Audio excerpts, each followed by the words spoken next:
Good evening, good afternoon, good day, scholars. Okay, we are trickling in slowly. We'll give us a few more minutes so that we allow others to join as well, and then we'll start. I would highly recommend this scholar who is using an iPhone and your name is registered here as iPhone. Kindly let us know who you are so that we will be able to update our records. Kindly. Welcome all. Thank you for joining today's webinar. We'll start in 1 minute as you also give other people some few minutes to join. In the meantime, you can just say hello in the chat box, introduce yourself and where you're from, so that our presenter can familiarize himself with us, where we are from, and also help him to put his context in order. Thank you, Ahmed. Ali, Birik, welcome to the webinar. Gideon, Glory, Henry, Cha, Paul, Clement, iPhone. I still insist you change your name. So it's Esther. Esther, you're the one using iPhone. We will record that. Okay, we are 3 minutes into the hour. We can start. I'll briefly introduce myself. My name is Joyce Shikuku, and I'm the East Africa Regional Coordinator based in Kenya. And I want to thank you, scholars, so much for your dedication and your time, and also your commitment to the Online Academy 2024. You're doing a great job, guys. And we have come a long way. We are past halfway, and we are almost winding up with the Academy the first week of December. And we are doing great, and I trust and believe that we have learned so much over time, and we are continuing to learn a lot of things that are going to help us build our career, businesses, projects, and all that. So I'll introduce my speaker. His name is Lennox Olima. Lennox is a dedicated economist, sociologist, data analyst, and project manager with a wealth of experience in driving impactful initiatives across diverse sectors. Holding a bachelor's degree in economics and sociology from Chuka University and a data analytics certification from Sonic Data School, Lennox combines solid theoretical experience with hands-on experience in empirical research, project coordination, and community development. Lennox has excelled in project management, monitoring and evaluation, and comprehensive report development, supporting impactful developments for organization. His work includes extensive field research, data collection, and facilitating capacity building sessions for stakeholders across Kenya, with a focus on social justice, human capital development, and gender equality. Without further ado, Lennox, welcome to the webinar and take it over. Thank you so much for that, Joyce. Thank you so much, Joyce, for that awesome presentation and awesome introduction. As you earlier said, my name is Lennox Olima. I hold a bachelor's degree in economics from Chuka University. I'm glad to be among the team that is going to take you through measuring success and indicator development.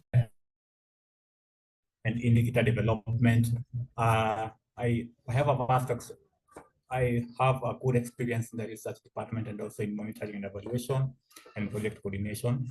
I have taken part in quite a number of research, as I just said, alluded in her introduction.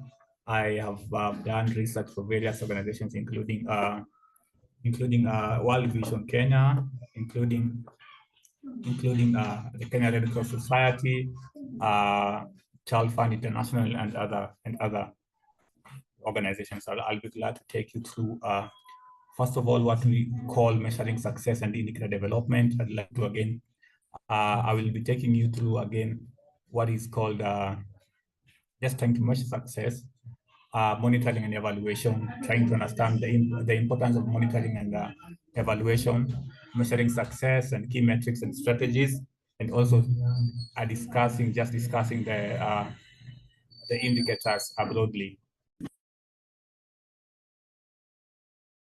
So I was able to prepare this.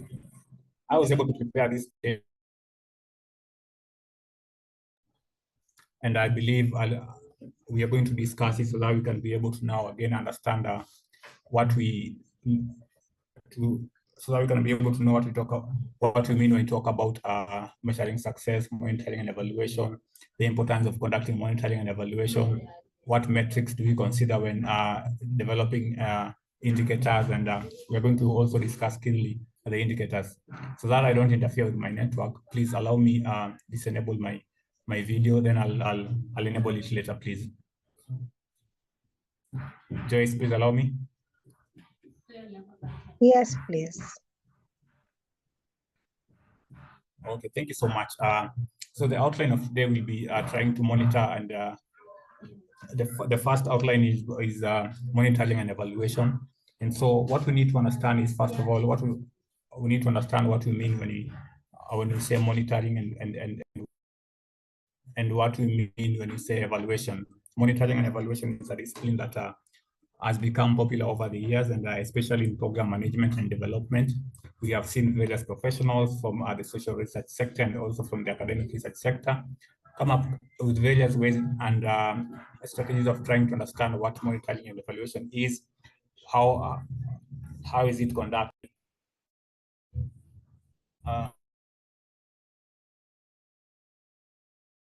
So I mean, just trying to understand what does monitoring and evaluation entail. When we talk about M&E, what are we referring to? And so I was able to identify that when we talk about monitoring, we are simply referring to an ongoing process, a process that can be done yearly, can be done biannually. It's a process that can be done quarterly, and what the monitoring clearly involves the aspect of collecting and analyzing data. And the reason as to why we collect and analyze this data is so that we can be able to now understand what are some of the progress that our programs have been able to make. What are some of the progress that our businesses are making? Without monitoring, we cannot be able to understand where we were initially, where we are currently, and where we hope to go. So when you want to assess your situation, or when you want to assess your current level, the first thing that you need to do is that, first of all, you collect data and analyze the data.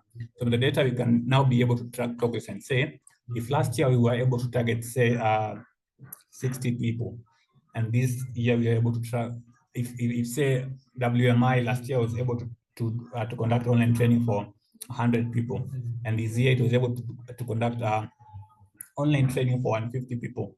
So that is indeed progress. And when they embark in that process of collecting data and trying to understand how many people were trained last year, how many people were trained this year, that in itself is doing monitoring and trying to understand, is it making progress going forward? Is it making progress going back? So additionally, aside from collecting data, monitoring could involve also observation and documentation of activities, just to ensure that they align with the planned course of action. Why do we say this? Because at times you will notice that businesses and programs have got specific objectives that they want to address, and in their objective they have to develop activities for each objective. Now the question would be, if say I have objective 1, to increase the number of participants in WMI online training, and the first activity was perhaps to conduct training to these students. So part of what we're saying monitoring entails is just trying to understand whether the activities that are conducted really match our set target and objectives. Joyce, Sorry, Lennox. Yes, we cannot see your presentation. You're not able to see your presentation. I was not the one, Joyce, I think. Let me share Can my you hear screen me? then. Yes, please kindly share your screen.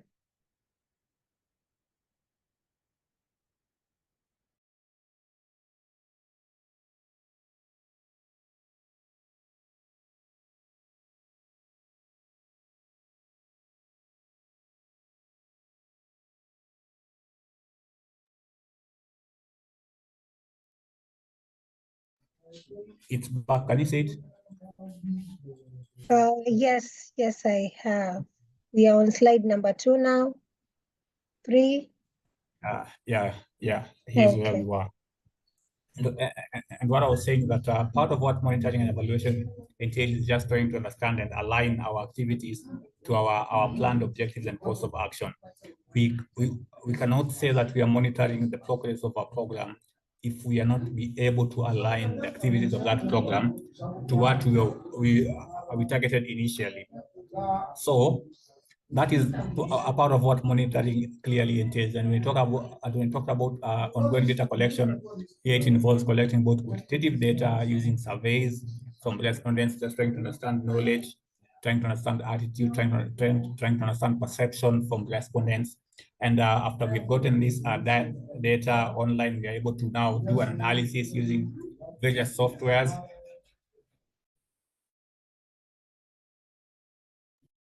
So we're able to conduct analysis using various softwares. Depending on our preference, we can decide to use Excel, which is a powerful tool to do analysis. We can decide to use Stata. We can decide to use SPSS and other statistical softwares. After again, the data collection process can as well entail collecting qualitative data, which here entails doing focus group discussion, doing key informant interviews, conducting case studies, especially for projects and programs, so that they can be able to now document stories. They can be able to also assess progress of their programs and activities. And aside from that, what it also entails is observing and documenting activities to ensure that they align with the course of action. Because when we do this, it's when we can be able to now realize and say, activity 1, we can be able to say that activity 1 was impactful in helping us understand our objective 1.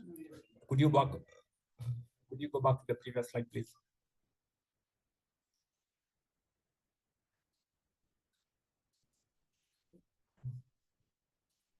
The previous slide.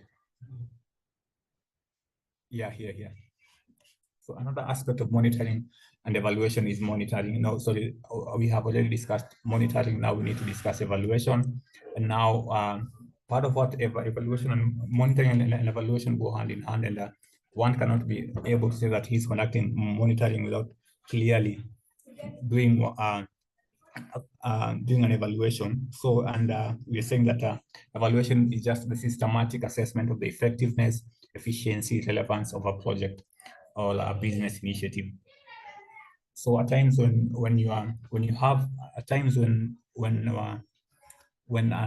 somebody has a project, and it could be one of us, it could be Ahmed, it could be any of us, it could be Ali, who's maybe trying to implement a project. And one thing that we need to ensure is that our project is really, really effective. And when we talk about effectiveness, we really need to ensure that really our project really articulates what we had purposed it to address. Initially, when you talk about efficiency, we need to ensure that a project is efficient and also relevant in terms of a project is working to address the said objectives, because you cannot be able to have a project that cannot be able to address the needs of the target group. When you talk about effectiveness, also trying to discuss other things that the project aims to achieve. Another key aspect that when we do about evaluation is we try to understand whether the assets and resources of a program or of a program are actually adequate. And so evaluation clearly entails also assessing, the human resource aspects, the financial resource aspects, trying to understand the time constraints, if there are time constraints, trying to understand how relevant is the project in terms of addressing the needs of the community. If say we are the WMI Online Training Academy, say, we are able to impart skills to, the attendees, and from this they can be able to now use the skills to apply it in the relevant fields. So that would be one way we can be able to measure evaluation. Just like monitoring, evaluation also includes collecting and analyzing data to examine whether objectives have been achieved and desired outcomes have been realized. So as we had discussed in monitoring, evaluation also involves just collecting data, both qualitative and quantitative. At times, depending on the interest of a researcher, one may decide to use either qualitative, purely qualitative data collection method to evaluate and monitor projects. Some may decide to use a combination of both to measure impact of and progress of a program. Again, somebody would ask me, why do we need to conduct monitoring and evaluation? And as I said, it is really, really critical for someone to do this, because you cannot implement a program from initiation to the end term without you taking time to monitor the impact that this project has had. And so one of the important aspects that M&E gives us is it helps us make informed decisions, and it helps people make decisions based on the data that they have collected from the field. So basically, we're trying to show that it provides data-driven insights for informed decision making. As we said, both of them entail collecting data, both qualitative and quantitative, or qualitative or quantitative, depending on the interest of a person. And from this, you are able to understand the needs. We cannot be able to say that we cannot just come out and say, the WMI attendees really feel that, they need to be given more hours, to be, they need to be given a space to express themselves, without us going to these attendees, having a conversation with them, collecting data, qualitative data, quantitative data, and trying to understand what are some of their interests in the WMI Academy. If they tell us, we need to, we feel that the discussions are more important and we need more time, then the team can be able to now sit down and say, after our discussion with the team, they say that, we need to extend time and ensure that, they have time to think about what was presented and ask more questions. So that is one important role of monitoring and evaluation. Another thing is that it helps increase efficiency, in that it helps identify areas of improvement and resource mobilization, because we cannot be able to understand where we have gaps in terms of high efficiency, because understand, whenever we're implementing programs, whenever we're implementing activities, one of the challenges or one of the constraints that actually stands out each time is the aspect of efficiency, and trying to understand whether do we really have adequate resources? Do we really have, and when we talk about adequate resources, I'm referring to, do we really have adequate manpower? That is one. Do we really have adequate infrastructure? That is two. Do we really have adequate time to implement this program?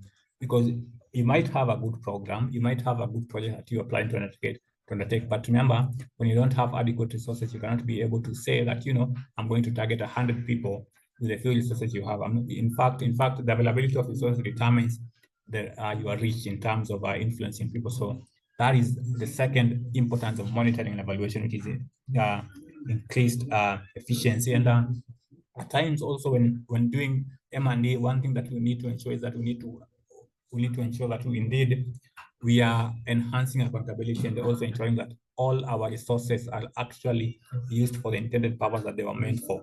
And so this is the critical importance of M&A, is that it helps us increase accountability. It helps us ensure that we have transparency and accountability for project outcomes. For instance, if say you say allocated as 10,000 USD to implement a program in the slum areas, or perhaps in refugees and asylum seekers areas, you realize that at the end of the day, we need to sit down with the finance team, with the board, and know how much money did we receive, how much money was actually allocated to the program, how much money was allocated to logistics and other and other aspects. So M&E clearly helps us increase accountability. It helps create efficiency and accountability for project outcomes, because at the end of the term, you need to present reports, financial reports, program reports, trying to understand what impact your project has had over the years. Another key importance is improved program effectiveness. It helps measure progress towards goals and identify areas of intervention. And we say this is done by collecting data, both qualitative and quantitative. I'll keep on reiterating that there's need to collect data. And one thing that we can be able to do from this is say, in the baseline, if say we targeted 60 people, we collected this data using survey, we analyzed this data, and we found that 60 people were reached. At the end term, if you're doing an end term evaluation and trying to understand how many people were reached at the end term, and say we collected data, the same survey, and we found that now the target respondents increased from 60 to 80%, or reduced from 60 to 40%. Now it helps measure progress, and now we need to sit down and ask ourselves, are we really making positive progress going forward, or are we really making negative progress going backward? Because now when I'm presenting this report to the board, somebody would ask me and say, why is it that in the midterm we're able to reach 60%, and in the end term now we are reaching 40%? What is it that is lacking? Do we have adequate resources? Do we have adequate time? What is it that we could do to improve the effectiveness of the program? So that is another key importance of monitoring and evaluation. Perhaps you could move to the next slide.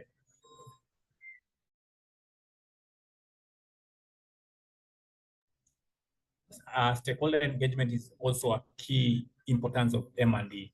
Why do I say stakeholder engagement is key?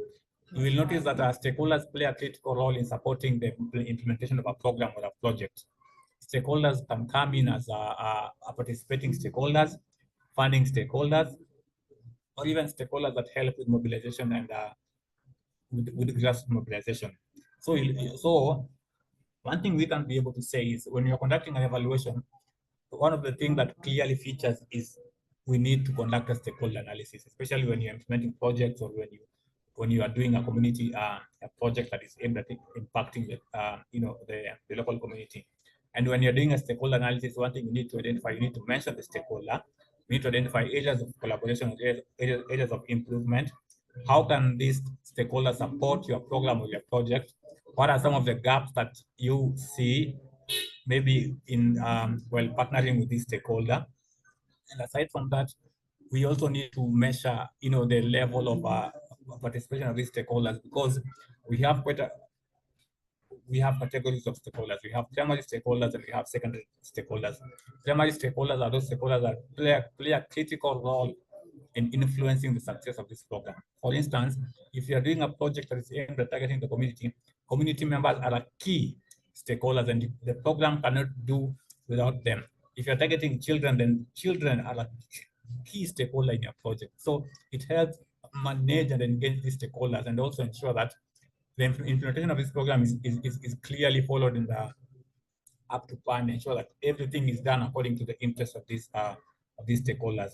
One thing that we again say is demonstrating impact, because when you are doing an evaluation, you need to as well assess impact, relevance, efficiency, effectiveness using the OECD criteria, trying to understand the impact that your project has had, trying to understand what are some of the initiatives that it has had. You'll find that if say you're conducting a project that is in the ASAL region, and by ASAL I mean the arid and semi-arid regions, and part of what your activities entail and your objectives included is trying to ensure that citizens in those communities or members in those communities actually have got access to water.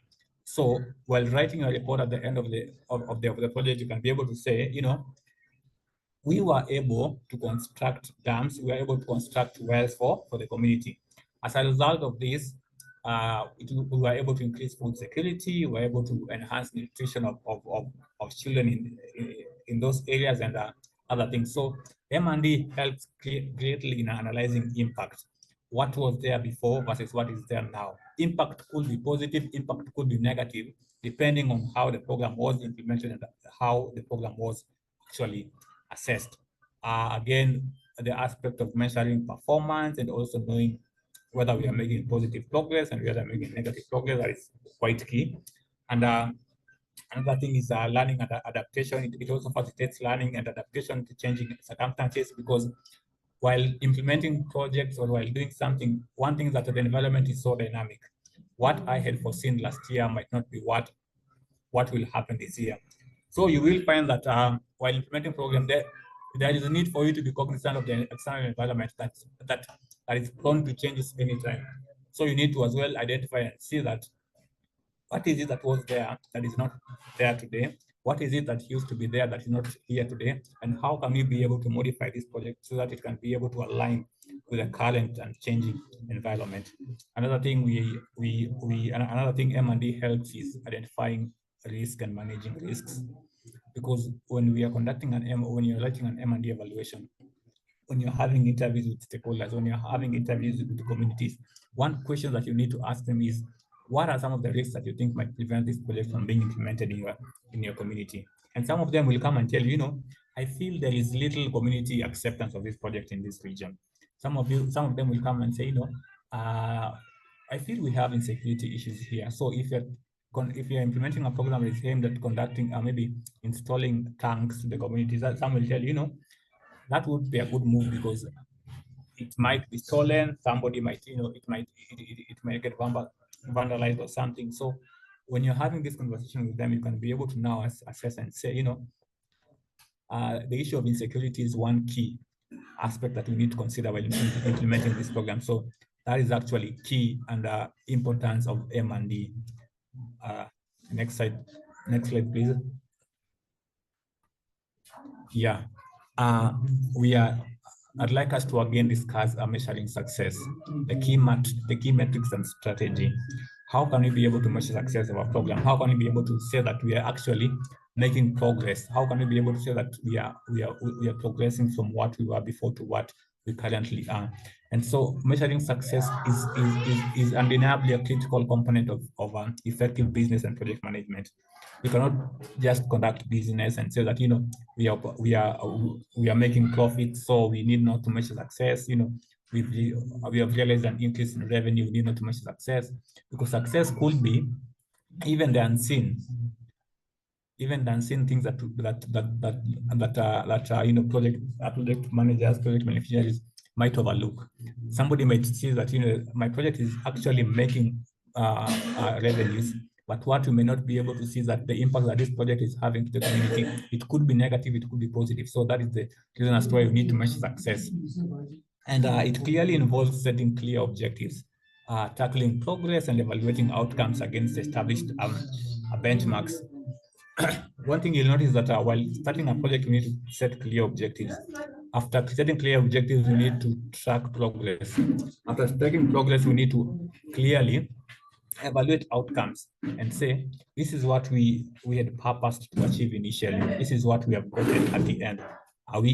Where are we at?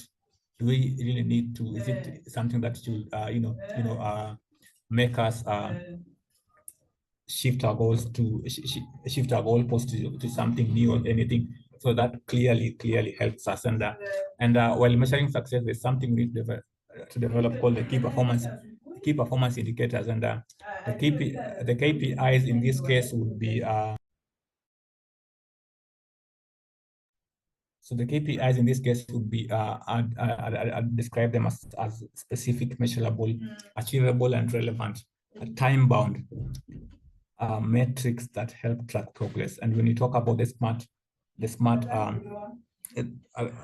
metrics that actually help us measure progress, we need to as well ensure that are they really measurable? Are they really specific to what we had actually purposed them to be? Are they really measurable? Can you be able to measure them? Can you be able to quantify them and say that we have been able to achieve these as opposed to what we were able to do last year? Are the goals that we are setting achievable? At times you might realize that we want to set very, very unrealistic goals that we might not be able to achieve. Then we need to ask ourselves, are they really relevant? We might have good initiatives, we might have good projects, we might have good activities, but what we need to ask ourselves is that are they really relevant, and do they align with our laid objectives? And some of the common examples of key performance indicators would be, next slide, please. So the common examples of KPIs, we have quite a number. We have the financial KPIs, we have the customer KPIs, we have the operational KPIs, we have the marketing KPIs, and all these key performance indicators depend with the department and what we're actually doing. The financial KPIs will be there to assess revenue, will be there to assess profit margins, will be there to assess return on investment and cost per acquisition. So it helps in trying to assess the liquidity of a program and an organization. The customer KPIs really play a critical role in trying to influence customer participation in a program, and also trying to ensure that the interest of community is actually met. And the operational KPIs are trying to assess productivity, efficiency, and on-time delivery. So all these KPIs work interchangeably to ensure that projects, programs, or activities run smoothly, because we cannot be able to say that we are doing well if our financial KPIs is not doing well. We cannot be able to say that we are doing well if our operational KPI is not doing well. So the marketing KPIs on the other side, trying to understand the website traffic and trying to understand how often do customers visit our website, what can we do to ensure that we have adequate social media engagement initiatives and strategies. Next slide, please.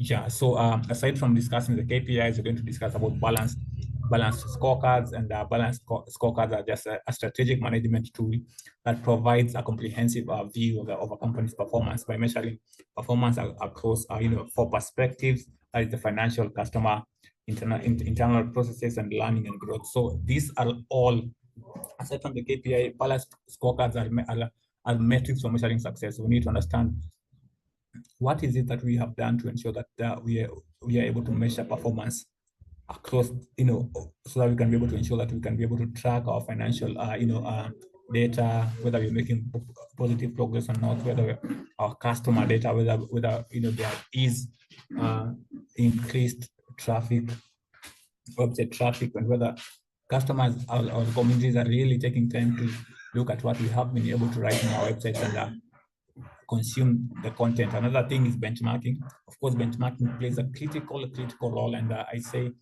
benchmarking helps learn from people who've been able to implement such programs and have done it successfully. And so, while implementing programs, you realize that we have quite a number of stakeholders who have done it before, and it is here where we need to again align it with conducting stakeholder marketing and stakeholder mapping, trying to understand who are some of the people who've done this program before.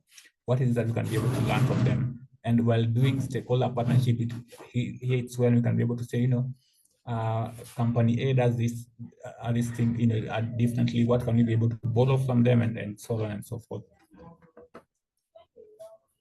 Next slide.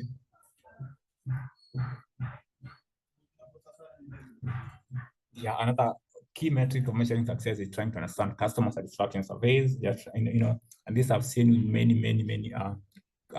organizations just trying to understand, including banks and non-profit organizations, where they just try to seek customer perception, attitude, and knowledge, and trying to understand whether indeed what the activities that they are doing, whether they have impact, and if not, what are some of the areas they can be able to improve on. Again, we have another Net Promoter Scores, NPS, which is a metric that measures loyalty, customer loyalty and satisfaction by asking customers to rate how likely they are to recommend company to a friend or a colleague. We have return on investment, ROI, which is a financial metric that measures the profitability of an investment. And of course, this is calculated by dividing net profit by the initial investment. Okay, so perhaps could we move to the next slide?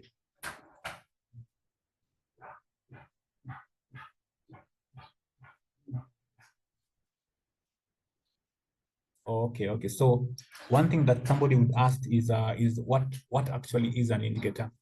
What is an indicator? And indicators really, and people have, and indicators, as we have said, really play a critical role. According to the OECD DAC, an indicator is a quantitative and qualitative means that seeks to measure if changes occurred in an intervention or not. And as I said earlier, before we even start a program or initiative, one thing we need to develop is indicators. We need to identify the things that we hope to realize by the end of our project. Can you be able to measure them qualitatively and quantitatively? Can you be able to say that we have increased in terms of percentage? Can you be able to say that we have had impact to the community? Indicators provide simple, verifiable, and reliable means to track changes and performance. Related terms to indicators include key performance indicators or performance indicators. So an indicator is always approximate. Not the exact estimate. You cannot be able to say that this is the exact change that we have realized. You cannot be able to say that we always try to approximate and say if this was the percentage before in 2022, this is the percentage in 2023, and this is the percentage in 2024. We can, since we are really relying on data, on research we have collected, and at times we really try to approximate, because we cannot really be as certain and say that this is the exact measure and change that we have realized, and it requires interpretation and explanation, even if assessed accurately. So here is when we need to use data and research and analysis to be able to explain changes that we have that have been able to note. Now that we have been able to use it's a qualitative and quantitative means that seeks to measure changes that have occurred. We now have to define things like output, input, and outcome and impact in indicator, trying to understand what do these things mean when we are talking about indicator.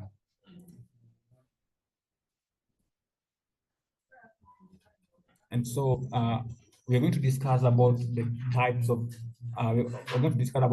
indicators: financial indicator, customer indicator, operational indicators. I believe we are able to shed some light on these before.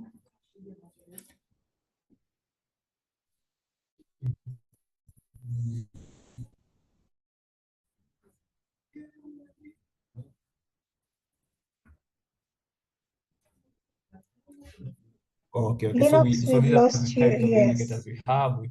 We have. Okay, go ahead. We lost you for a bit. You can go ahead.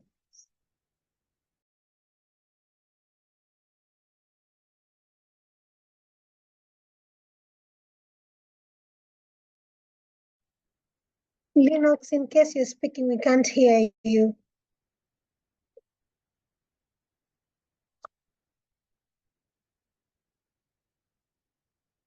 Okay, he's dropped off. Maybe he's having technical issues. Let's give him some few minutes, and then we proceed with the webinar. In the meantime, you can drop your questions here on the chat box or in the Q&A, and Linux, once he comes back, will respond to them.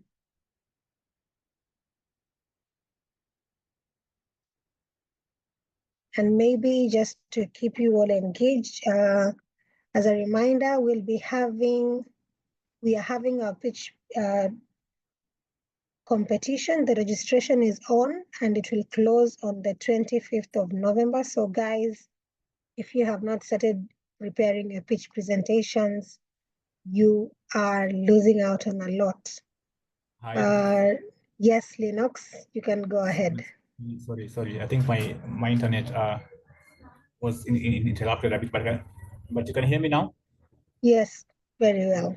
Oh, perfect. I was talking about financial indicators, and as I said, finances really play a critical role in us trying to understand the impact we can be able to have in a project or a program. Without adequate resources, we cannot be able to target a larger group. Without financial resources, we cannot be able to make trips that are aimed at assessing impact, to make trips that are aimed at assessing, progress of projects. So finances also play a critical role in enhancing motivation, staff motivation. You see, you cannot be able to say we are intending to conduct a big project, but yet we don't have finances, so that will be a big strain on the team that is implementing this. So the key things that we need to consider while developing financial indicators is we need to look at the revenue, we need to look at the profit, we need to look at the return on investment and market share. The revenue, we need to be keen on the income generated from sales of goods and services. whether we really are ensuring that we have value for money. Do we really ensure that our revenue actually aligned to this to our sales? Do our revenue align to the services that we have been able to offer?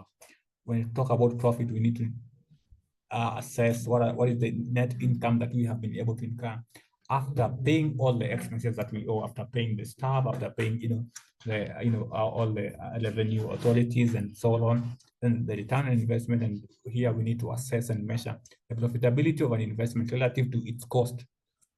Relative to its cost, the keyword is relative to its cost, because at times you might notice that your return on investment could be lower than what the capital you put in a business. And so you need to really begin and ensure that you put in initiatives that will ensure that the ROI is a bit higher than the relative cost. And so we need to again assess the market share, the percentage of market that the company controls. So company reputation is really key in influencing performance and profitability. When your company has got a good command in the market, that it stands a greater chance of meeting the demand. Next indicator, please. The next indicator is customer indicators. And as we said, customers, in fact, customers and community are the key in a project or a program. Without them, then programs cannot be effectively implemented. And so there could be delay and other things. So we need to assess customer loyalty. We need to assess customer acquisition cost, the cost of acquiring a new customer, and also customer lifetime value. How long do maybe in terms of how long are these customers willing to stay with us, and the total revenue a company can expect to generate from a customer over their lifetime. Another thing, so we have employee indicators, and one thing I'd like to mention before I even talk about employee indicators is that I'd like to, I'm about to conclude, and so I'd like to equally give you a chance, the team, to ask questions about representation, share in your own experiences, share in your own thoughts about this, how we can be able to reinforce this and help each one of us learn from this. So employee indicators, just simply trying to understand employee satisfaction. Do we really ensure that the employees are adequately reimbursed? And is it done on time? Do we really have covers for the team? Are we really putting on initiatives to ensure that we reduce employee turnover, so that we don't have employees who want to leave our job each time? And so, good initiatives create safe spaces for employees. And while the contrast is true, whereby setting bad laws in a company could really affect the motivation of employees. So we need to ensure that we have initiatives that increase their engagement and make them work even extra hard. Next one, please.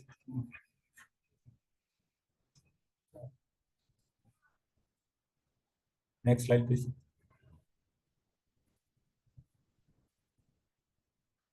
Hello, next slide. Hi, can you hear me? Yes, we can hear you. It will be moved to the next slide. Success, please kindly move to the next slide. We're experiencing some technical problems as well. Yeah, but I can. If you can share on your end, please. Yes, we can hear you.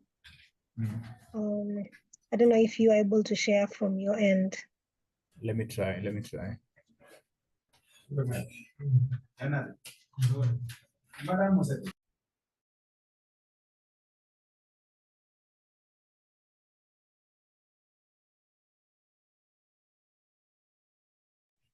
Oh yeah, it's back. Oh yeah, it's back. So we have we talk about customer indicator. Let me check. So you are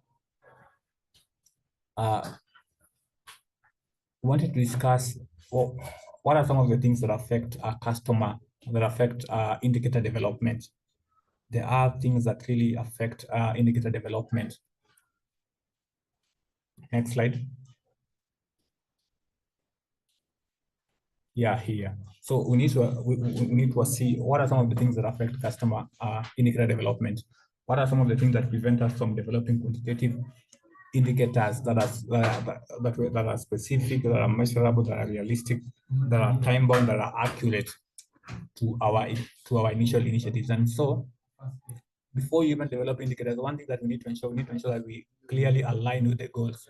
Indicators should be directly linked to a company's overall goals and objectives. Here, by doing this, we are going to ensure that you have tackled issues about relevance and efficiency, and ensure that the program is really is effective. Measurability, we need to ensure that the indicators you're developing are measurable, either quantitatively or qualitatively, because without, if you develop indicators that are not measurable, you cannot be able to say that we have had impact over the years. We need to ensure that they are relevant, that they align with the goals, timeliness, ensure that the indicators you are developing really are time bound and should be achieved in a specific time, and then we have clarity of indicators which should be clearly defined and understood by all relevant stakeholders. By ensuring that all these criteria is met in developing indicators, then one thing we are assuring ourselves that we can be able to measure progress of the indicator. We can be able to ensure that we have impact and relevance of the project. Next slide, please. Yeah, so factors that are affecting indicator development here is just a continuation of the same. We have to ensure that we have a mix of indicators. While it's easy to end up with a list of indicators that only report, it is easy to end up with a list of indicators that only report on numbers, ratio, percentages, and units prices, proportions, and rates of change. As such, you need to check and ensure that some quantitative indicators are also included. This is quite key, as you say, that when you are developing or when you're doing monitoring and evaluation, you need to measure and collect data of your indicators. So while doing this, you need to ensure that the indicators you're developing can be measured in terms of ratios, in terms of numbers, in terms of percentages, so that we can be able to assess impact. So we need to also check on how realistic the indicator is, so that we don't have over-exaggerated indicators that might be difficult for us to achieve. So a common pitfall when developing indicators is not checking the practicality of an indicator. Some indicators might be difficult to achieve. That's a fact. The next slide. So more indicators require more time. So you need to be keen while doing this. You need to ensure that at least it's better for you to have few impacts, few indicators, and you have more time to realize and even track the progress of these indicators. Another thing that you need to do is do some research and consult widely before developing indicators, because benchmarking was one of the ways we can be able to assess a success. So we need to ensure that we have really done research, we have really consulted widely, and ensure that before we are developing indicators, that we ensure that the indicators we're developing are really critical and will help assess our progress going forward. While doing this, we need to also check industry standards, checking industry standards, so that the indicator you're developing is tied to the industry standard. And there may be standards that are indicators for the industry that are more obligatory. So there are indicators that really need to be met, especially when you're doing this. You need to ensure that it is in line with relevant authorities, so that you don't have issues to do with authority and compliance with laws. Next slide, please. Yeah, this one I've discussed. Yeah, indicator tracking table. This is really key. We need to have a table that you can be able to track, and it is basically a reporting tool that tracks the progress of indicators included in the program's M&E plan towards program targets. So while doing this, the first thing you need to ensure that you have your indicator in the first column. You need to ensure that your indicator is smart, measurable, specific, accurate, time-bound. You have done research on it. You have few indicators. You ensure that your indicators can be able to be measured in terms of percentage, ratios. And after doing this, you need to identify the desired direction of change. What do you need to do here? You need to identify what you need, what you hope to achieve. And then we have the baseline target. What is that you are able to find out before you even started a program or the flow of a project, or before you started any intervention.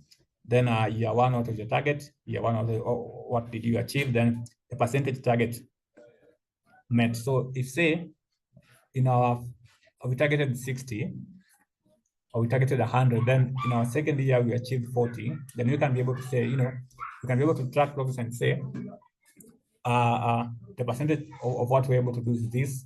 So we do the same for year 2, for year 3, for year 4, what was there in the baseline, what was there when we achieved the percentage change. And it is this that you're going to be able to report and present to key stakeholders so that they can be able to, and this you can present to even donors so that they can be able to also support in terms of funding and support and so on. So I feel this is a key table that each one of us can adopt in trying to track indicators that we may have. At this point, allow me take it back to you, Success, so that we can be able to, so that I can equally hear from the team. I'd like to again urge us to use the chat box. You can use the chat box to type your questions. You can equally unmute and ask questions, or even give comments and feedbacks. That would really be grateful. Thank you so much, and back to you, Joyce. Thank you so much, Lennox, for that comprehensive presentation on monitoring and evaluation. Personally, I've learned so much, and some things that I didn't know, maybe I was just taking them for granted, but I didn't know the difference between these indicators and how the impact it has on monitoring and evaluation. If you have any questions, scholars, please kindly drop them on the chat box or the Q&A section. But in the meantime, Lennox, maybe you can shed some light. So WMI, we have a project, we have community development grants, and we have seed grants, where scholars apply for grants that they can start community projects with, or maybe grow their community projects. And as part of the proposal or the project writing, there's a section for monitoring and evaluation, which is very much critically analyzed during the review process and can actually guide if this proposal will move forward or not. And during monitoring and evaluation, you can see someone writing an indicator like volunteering support project activity, that is an indicator, or maybe environmental management as an indicator, or environmental, like they are going to monitor their project based on the environmental sanitation awareness materials produced or distributed. You, as being an M&E expert, how best, if somebody is writing a proposal and they have, what are the indicators that they can include in their proposal to show that these are the things I look critically into when I am running my project? Let's say, for instance, it's a project about health, supporting children under the age of 5 to reduce the maternal, to reduce infant deaths within the next 5 years. So what are some of the indicators, maybe 2 or 3, that someone can put or highlight in their proposal? Lennox, I don't know if you had my question. Yes, I did.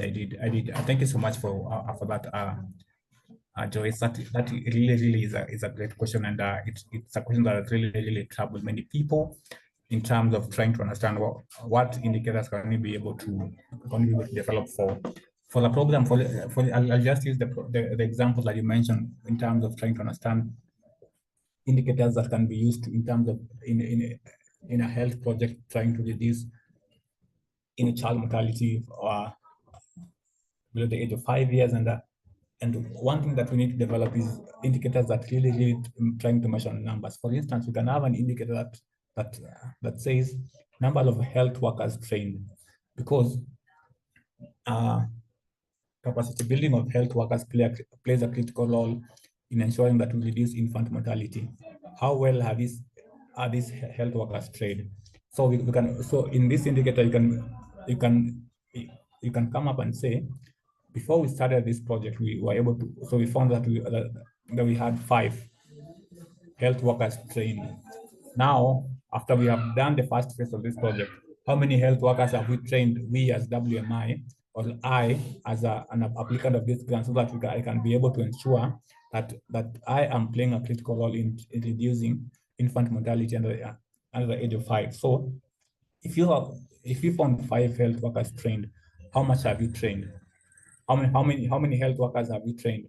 And what is the impact below? You can be able to say, we're able to train 2 more health workers, 20 more health workers, 100 more health workers. And so in this, you can be able to say, and what impact has it had? Say we have given them more skills, we have given them more exposure to handle such cases, we have given them more experience to even talk to mothers who've unfortunately lost kids. So counseling could be a course that they are taken through. And so we need to also identify an indicator that tries to also measure the percentage of health facilities with improved infrastructure for maternal and childcare. This could be a good indicator for such a project. So we're able to now and say how many health facilities have got the necessary infrastructure to reduce child and infant mortality. Some will say, we really have not been able to get adequate funding to implement such programs. So doing that, that really would be a great indicator. Other indicators could be just trying to understand how many community health sessions have we been able to conduct in terms of numbers. We've said we've been able to conduct 20. What is the impact of these 20? I hope that answers your question. Yes, it does. And it has also developed another question, the means of verification, because you've written your indicator that maybe the number of staff who have been trained. How do I verify the number of participants who have been trained? What is the source of reference that I may use to identify the number of staff that have been trained for my project? Thank you so much for that, Joyce. When implementing a project, first thing you need to know is your target beneficiaries. If you are implementing a program targeting children under the age of 5, then one thing that we said we need to identify a stakeholder. We need to conduct stakeholder mapping, trying to understand who are the critical stakeholders that play a critical role in reducing infant and child mortality. One, we have community health promoters. We have doctors and physicians. We have the community and herbalists back at home. These are people who rely on traditional curing or traditional medicine. The question that would be is how many of them have we been able to call and ask them? Aside from the herbal medicines, we have other contemporary medicines that they can be able to use. And it is here where we need to have an indicator tracking table where we can be able to say, this is the if in terms of community health promoters, before you do a program, you need to do something called a baseline assessment, trying to understand what is the situation on the ground before you even implement this program. A baseline evaluation will help you understand how many community health care workers actually exist in the community. And if they say there are 20, have they been trained? Now, when you're implementing this program, you're coming in knowing that there is deficiency in terms of training, and also there is limited awareness. Maybe parents do not understand the impact of nutrition in child mortality. Maybe the impact of other things that they really have got control over, and how and can be able to change their habits so that they can be able to protect these kids. When you have that baseline assessment data, you now proceed to project implementation. Then you do your midterm assessment and say, this is our midterm assessment data. Now you can be able to compare it with your baseline assessment data and say, initially we found 20, but we have been able to do 40 community health promoters in terms of training. Now we can be able to say, we are doing good in terms because we have been able to train 20 more health promoters. So collecting data depends on the project implementers. You have to have this record before you proceed to project implementation, knowing what is there before, what exists before you develop a program, and what actually exists after developing a program. I hope that answers your question, Joyce. It does actually partially. And I'll give an example. Let's say the number of, one of the indicator is that to identify the number of child mortality after conducting my project. Can you say the source of records that I may use is the hospital record book, or how would you say my source of reference for them to know the number of infant deaths within that month that I've conducted my project. How do you feel we can reference or get information to justify this indicator that we have highlighted? Yeah, true. That's really that's really good data. You see, while it may be difficult to get actual data of child infant mortality rates, in that case, you know, we can't be able to say that from conversations with the community, they can't be able to say, you know, from those conversations we can be able to have them, because these are people who've lost their kids, these are people who've lost their infants, so they can't be able to give you the exact, you know, and tell you that, you know, I have lost an infant initially because of this and this. I've been able to do this. I would, you know, going to hospitals and collecting that data. They may not be able to release that data to you, but when you're targeting health promoters and having a conversation with them, you can be able to have talk with them and ask them the rate of infant mortality in this hospital, and so they'll be able to open up and say, you know, it's 3 out of 10, it's 4 out of 10, it's 2 out of 10. So having that conversation, having key informant interviews, or having targeted survey, key targeted respondents can be able to give you actual data. Thank you. Thank you, Lennox. So we have 3 questions from Icha, and I don't know if I should read all of them or maybe one by one. The first question he's asking Elijah Icha, at what point in your business do you engage in M&E and how often? And then another question is asking, can different companies set up different benchmark and percentage of progress depending on the size and stage of the business? Yeah, thank you so much for your question, Elijah. The first question, it says, at what point in a business do you engage in M&E, and how often do you do this?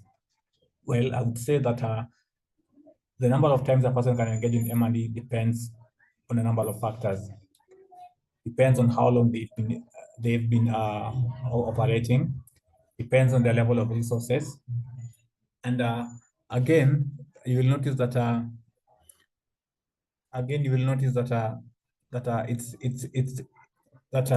the frequency of conducting M&E, we don't have a standard frequency of conducting M&E. So we are saying that M&E should be embedded throughout a project or a business life cycle. The timing and frequency of M&E activities depend on the project's complexity, and in terms of duration and the resources, as I said earlier. You will notice that when my project is running for 5 years, and when your project, Joyce, is running for 2 years, see, I may be in a position to do more evaluations compared to. Sorry about that. I was saying that I may be in a position to do more evaluations compared to you. If, say, I'm getting more funding than yourself, then I can be able to do more evaluations because I can be able to afford, you know, the entire process. So, at what point should one do an evaluation? Depending on initially before you start.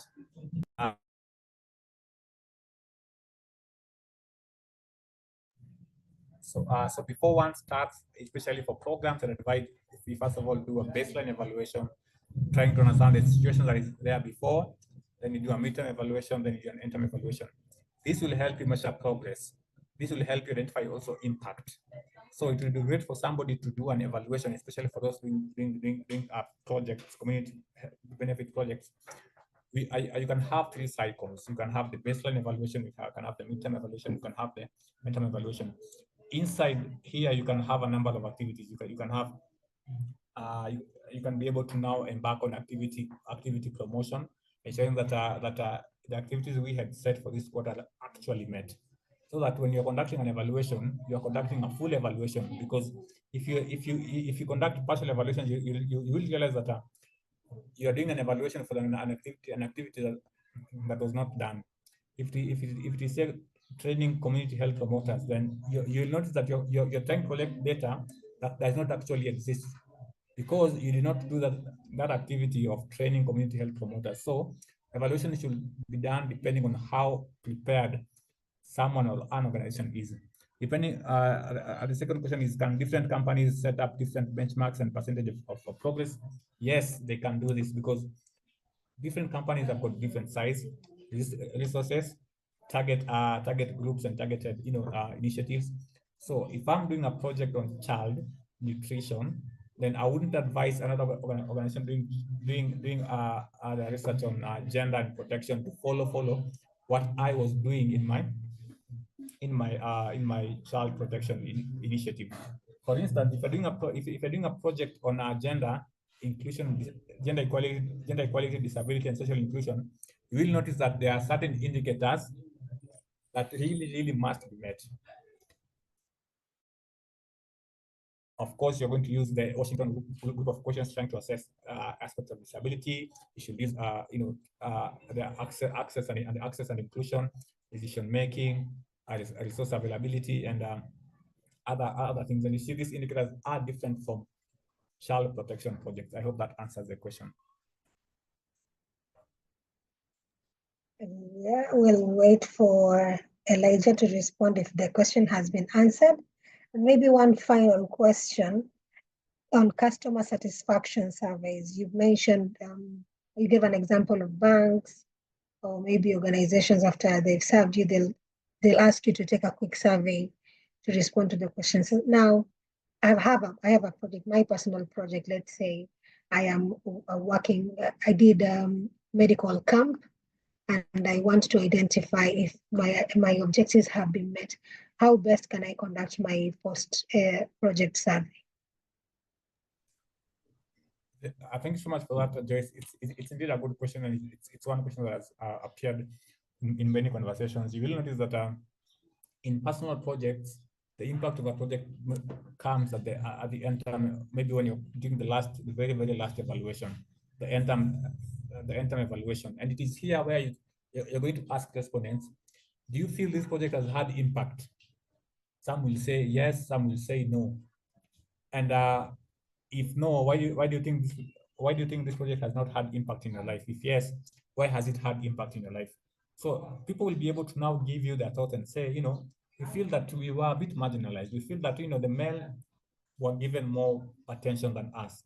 So for projects, I'd say it comes at the end so that can be able to now use other techniques like case studies. Case studies will be able to now come and say, what impact has the project had? What was your life before this project, and what is your life after this project? Somebody will say, initially I wasn't able to, I had issues accessing water. I had to travel for long distances to access water.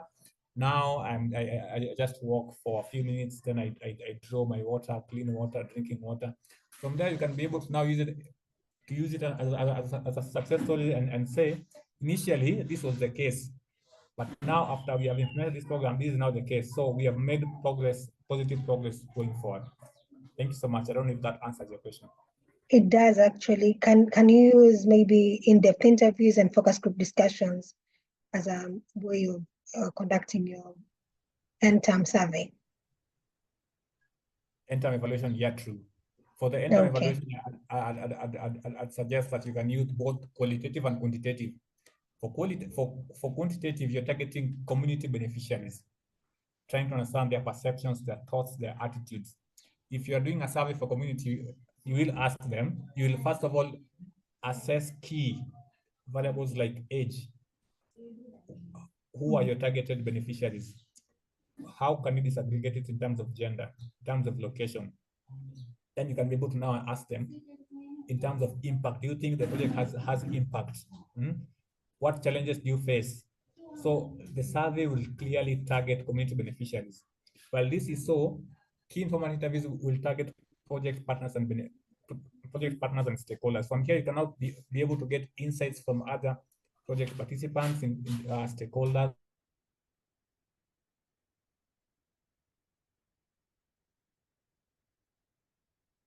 We've lost you, Linux. Okay, you're back now. So thank you so much. Thank you. I was saying you can use both.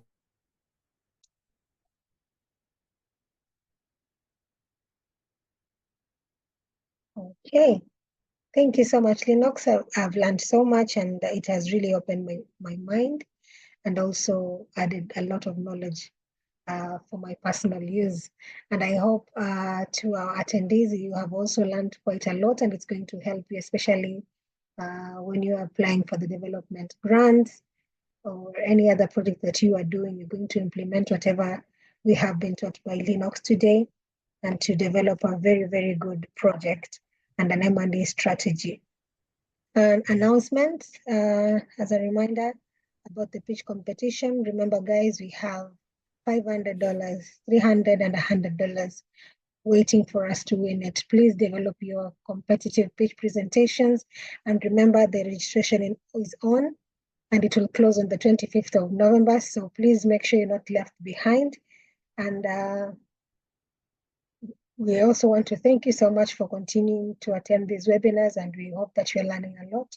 And we look forward to seeing your pitch presentations on the last week of the academy. That is it from me, Linux. If you have any closing remarks. Thank you so much, Joyce, for having me here. Thank you so much. At least I was happy to listen to have this discussion with all of you. I'm really, really glad and hoping to have similar interaction with your team going forward. Happy to WMI for having such initiatives that are aimed at capacity building the team. Super happy and looking forward to working with you. Thank you so much, and have a nice one. Thank you so much, Linux, for the wonderful presentation. We look forward to many more. And a good evening to everyone. See you all on Thursday. Goodbye. Bye. Bye.